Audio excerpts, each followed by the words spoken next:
ದೆಹಲಿಯ ಪ್ರಧಾನಮಂತ್ರಿಗಳ ನಿವಾಸದ ಎದುರು ಕಾಂಗ್ರೆಸ್ನ ನಾಯಕರು ಇವತ್ತು ಪ್ರತಿಭಟನೆಯನ್ನ ಮಾಡ್ತಾ ಇದ್ದಾರೆ. ಈ ಪ್ರತಿಭಟನೆಯ ಮುಖ್ಯವಾದಂಥ ಉದ್ದೇಶ ಅಥವಾ ಆಗ್ರಹ ಏನು ಅಂತಂದ್ರೆ, ನಿನ್ನೆ ಆದಂಥ ವಿದ್ಯಾರ್ಥಿಗಳ ಮೇಲಿನ ಹಲ್ಲೆಯನ್ನ ಖಂಡಿಸಿ ಒಂದು ಪ್ರತಿಭಟನೆಯನ್ನ ಮಾಡಲಾಗ್ತಿರುವಂಥದ್ದು.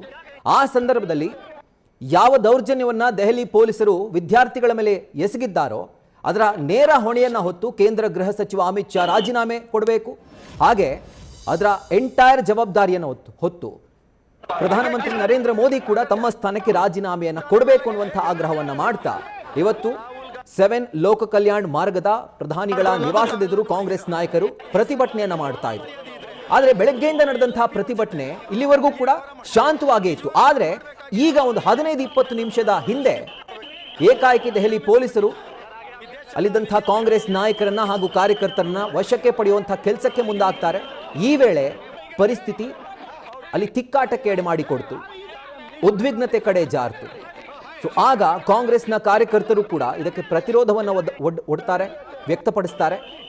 ಏಕಾಏಕಿ ಪೊಲೀಸರು ಅಲ್ಲಿದ್ದಂಥ ಎಲ್ಲರನ್ನೂ ಕೂಡ ವ್ಯಾನ್ಗಳಿಗೆ ತುಂಬಿ, ಬಸ್ಗಳಿಗೆ ತುಂಬಿ ಬೇರೆಡೆ ಶಿಫ್ಟ್ ಮಾಡುವಂಥ ಕೆಲಸಕ್ಕೆ ಮುಂದಾಗ್ತಾರೆ. ಈ ಸಂದರ್ಭದಲ್ಲಿ ರಾಹುಲ್ ಗಾಂಧಿಯವರ ಮುಗಿಗೂ ಕೂಡ ಪೆಟ್ಟಾಗಿದೆ. ಈಗಷ್ಟೇ ಒಂದು ಫೋಟೋ ಮುಖಾಂತರ ಅದನ್ನು ಗಮನಿಸಿದ್ವಿ. ಆ್ಯಂಡ್ ಇದಕ್ಕೆ ಸಂಬಂಧಪಟ್ಟಂತೆ ನ್ಯೂಸ್ ಫಸ್ಟ್ ಜೊತೆ ಮಾತನಾಡುವಂತಹ ಸಂದರ್ಭದಲ್ಲೂ ಕೂಡ ರಾಜ್ಯ ಗೃಹ ಸಚಿವರಾಗಿರುವಂತಹ ಪ್ರಿಯಾಂಕ್ ಖರ್ಗೆ ಅವರು ಮಾತನಾಡ್ತಾ ಇದ್ರು. ಆ್ಯಂಡ್ ಕಂಪ್ಲೀಟ್ ಈ ಒಂದು ಮೂವ್ಮೆಂಟ್ ಇಷ್ಟು ವಾಲಟೈಲ್ ಆಗಲಿಕ್ಕೆ, ಉದ್ವಿಗ್ನ ಆಗಲಿಕ್ಕೆ ಅವರು ಬೊಟ್ಟು ಮಾಡ್ತಿರುವಂಥದ್ದು ಕೇಂದ್ರ ಸರ್ಕಾರದ ಕಡೆಗೆ. ಕೇಂದ್ರ ಸರ್ಕಾರನೇ ಕಾರಣ. ಯಾವ ರೀತಿಯಾಗಿ ವ್ಯವಸ್ಥೆ ಸುಧಾರಿಸಬೇಕು ಅಂತ ಹೇಳಿ ಮಕ್ಕಳು ಅಂದರೆ ವಿದ್ಯಾರ್ಥಿಗಳು ಒಂದು ಪ್ರೊಟೆಸ್ಟ್ ಅನ್ನ ಮಾಡ್ತಾ ಇದ್ರು. ಶಾಂತಿಯುತವಾಗಿ ನಡೀತಾ ಇತ್ತು ಪ್ರೊಟೆಸ್ಟ್ 20-21 ದಿನಗಳ ಹಿಂದೆಯಿಂದ. ಆದರೆ ನಿನ್ನೆ ಏಕಾಏಕಿ ಪೊಲೀಸರು ಅವರ ಮೇಲೆ ಬಲಪ್ರಯೋಗವನ್ನು ಮಾಡ್ತಾರೆ, ಲಾಠಿ ಚಾರ್ಜ್ ಮಾಡ್ತಾರೆ, ಅಶ್ರುವಾಯು ಸಿಡಿಸ್ತಾರೆ. ಅವರು ವಿದ್ಯಾರ್ಥಿಗಳ ಏನು ಹಾಗಿದ್ರೆ ಅವರು ಪ್ರೊಟೆಸ್ಟ್ ಮಾಡ್ತಿರುವಂಥ ಜಾಗಕ್ಕೆ ಒಂದು ಲಾರಿ ಲೋಡ್ ಕಲ್ಲುಗಳನ್ನು ತಂದಿದ್ಯಾರು? ಹಾಗಿದ್ರೆ ಉದ್ದೇಶ ಏನಾಗಿತ್ತು ಅನ್ನುವಂಥ ಪ್ರಶ್ನೆಯನ್ನ ರಾಜ್ಯದ ಗೃಹ ಸಚಿವರಾಗಿರುವಂಥ ಪ್ರಿಯಾಂಕ್ ಖರ್ಗೆ ಮಾಡ್ತಾರೆ ನ್ಯೂಸ್ ಫಸ್ಟ್ ಜೊತೆ ಮಾತನಾಡುವಂತಹ ಸಂದರ್ಭದಲ್ಲಿ. ಈಗಷ್ಟೇ ನಮ್ಮ ಜೊತೆ ಮಾತನಾಡಿದಂಥ MLC ಸಲೀಂ ಅಹಮದ್ ಕೂಡ, ಅಂದರೆ ಅವರು ಕೂಡ ಆ ಒಂದು ಪ್ರತಿಭಟನೆಯಲ್ಲಿದ್ದರು. ಆ್ಯಂಡ್ ಆ ಒಂದು ಸಂದರ್ಭದಲ್ಲಿ ಅವರನ್ನು ಕೂಡ ವಶಕ್ಕೆ ಪಡೆಯಲಾಗಿದೆ. ಮತ್ತೊಂದು ಕಡೆ ಗಮನಿಸ್ತಾ ಇದ್ದೀರಿ, ಬೆಂಗಳೂರಿನ ಲೋಕಭವನದ ಎದುರು ಕಾಂಗ್ರೆಸ್ನ ಕಾರ್ಯಕರ್ತರು ಹಾಗೆ NSUI ಕಾರ್ಯಕರ್ತರು ಪ್ರತಿಭಟನೆಯನ್ನು ಮಾಡಿದ್ದಾರೆ. ಸೊ ಅವರನ್ನು ಈಗ ವಶಕ್ಕೆ ಪಡೆಯುವಂತಹ ಕೆಲಸವನ್ನು ಪೊಲೀಸರು ಮಾಡಿದ್ದಾರೆ. ಇದು ನಡೀತಿರುವಂಥದ್ದು ಬೆಂಗಳೂರಿನ ಲೋಕಭವನದ ಎದುರು, ಅಫಿಷಿಯಲ್ ಗವರ್ನರ್ಸ್ ರೆಸಿಡೆನ್ಸ್. ಅದರ ಎದುರು ಕಾಂಗ್ರೆಸ್ನ ನಾಯಕರು ಕೇಂದ್ರ ಸರ್ಕಾರದ ವಿರುದ್ಧ ಪ್ರತಿಭಟನೆಯನ್ನು ಮಾಡ್ತಾ ಇದ್ದಾರೆ. ಸೊ ಆ ಒಂದು ಪ್ರತಿಭಟನಾ ನಿರತ ಕಾರ್ಯಕರ್ತರನ್ನ, NSUI ಕಾರ್ಯಕರ್ತರನ್ನ ಈಗ ವಶಕ್ಕೆ ಪಡೆಯುವಂತಹ ಕೆಲಸವನ್ನು ರಾಜ್ಯ ಪೊಲೀಸರು ಕೂಡ ಮಾಡಿದ್ದಾರೆ.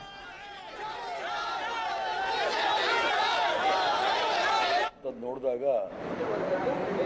ಆ ದೌರ್ಜನ್ಯವನ್ನು ಎಲ್ಲ ದೇಶದ ನಾಗರಿಕ ಪ್ರಜೆಗಳು ಸಹ ಅದನ್ನು ಖಂಡಿಸ್ತಕ್ಕಂಥದ್ದು, ಅದು ಖಂಡನೀಯ. ಅದರ ಜೊತೆಗೆ ಇವತ್ತೇನು ಆ ವಿದ್ಯಾರ್ಥಿಗಳ ಮೇಲೆ ನಡೆದಂಥ ಅಶ್ರುವಾಯು ಮತ್ತು ಪಕ್ಷ ಮಲ್ಲಿಕಾರ್ಜುನ್ ಖರ್ಗೆ ಸಾಹೇಬರು, ರಾಹುಲ್ ಗಾಂಧಿ ಅವರು, ಪ್ರಿಯಾಂಕಾ ಗಾಂಧಿ ಅವರು ಮತ್ತು ಸುಮಾರು 100ಕ್ಕೂ ಹೆಚ್ಚು ಪಾರ್ಲಿಮೆಂಟ್ ಮೆಂಬರ್ಸ್, ನಾನು ಸತೀಶನ್, ನಾವೆಲ್ಲ ಸೇರಿ ಇವತ್ತು ಪ್ರಧಾನಮಂತ್ರಿ ಮನೆ ಮುಂದೆ ಪ್ರತಿಭಟನೆಯನ್ನ ಮಾಡ್ತಾ ಇದ್ದೇವೆ. ಬಹಳ ಸೌಮ್ಯವಾದ ಪ್ರತಿಭಟನೆ. ಇಲ್ಲಿ ಕೂತ್ಕೊಳ್ಳೋಕ್ಕೂ ಬಿಡ್ತಾ ಇಲ್ಲ, ಮಾತಾಡೋಕ್ಕೂ ಬಿಡ್ತಾ ಇಲ್ಲ, ಪ್ರತಿಭಟನೆಯನ್ನ ವ್ಯಕ್ತಪಡಿಸೋಕ್ಕೂ ಬಿಡ್ತಾ ಇಲ್ಲ. ಅದಕ್ಕೆ ನಾವು ಹೋರಾಟವನ್ನ ಮಾಡ್ತಾ ಇದ್ದೇವೆ. ನಮ್ಮ ನಾಯಕರನ್ನ ಈಗಾಗಲೇ ಬಂಧಿಸಿದ್ದಾರೆ. ಈ ದೇಶದ ಯುವಕರ ಭವಿಷ್ಯ, ವಿದ್ಯಾರ್ಥಿಗಳ ಭವಿಷ್ಯ, ವಿದ್ಯಾರ್ಥಿಗಳ ಭವಿಷ್ಯ ನಾವು ಕಾಪಾಡಬೇಕಾದ್ದು ನಮ್ಮ ಕರ್ತವ್ಯ.